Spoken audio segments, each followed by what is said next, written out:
Ako si Lily, 28 anyos ang panuikon, minyo, apan walay anak. Gituyo na ako padala tungod kay, ganahan kay ko sa imong tingog, Ate Hel. Ate Hel, dili lang sa pagpanghinambog, gwapa ko, daghan kaayo nagkagusto nako. Apan, sa ako lang ikumbana, gigwapuhan. Kana bitaw, magkadungan mi ulan daw, maragikiti ko ng akong kasing kaasing, Ate Hel. Gwapo ang akong bana, Ate Hel. Kung makalitan ka, maragitsik si Papa Jack. Ambot ba o ganong ingon aning nga akong gibati sa iyaha, siguro muna ng ilang giingon nga, gugma. Ug sa padugay, nahibawan sa ako ang ginikanan, ug tutol sila sa among relasyon.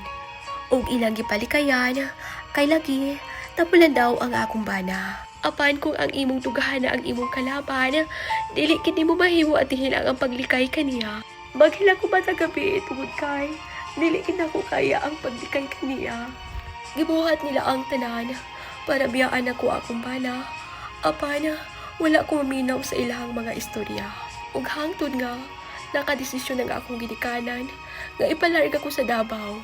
Ug wala sila mapakyas, nakalarga gid ko. Ug bisan pa man nga tuan ako sa Davao, wala gihapoy undang o kontak ang ako ang bana.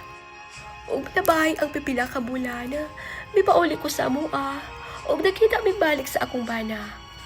Suko kaya akong pamilya, kay lagi, nisupa ko sa ilahang kagustuhan.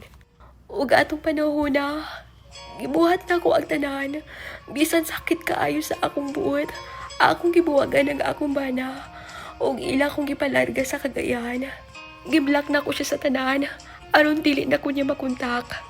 Ug diabot ang 5 ka tuig, ipauli ko balik sa amoa, ug dako kay ang akong kalipay tungod kay nadawat na nila ang akong bana.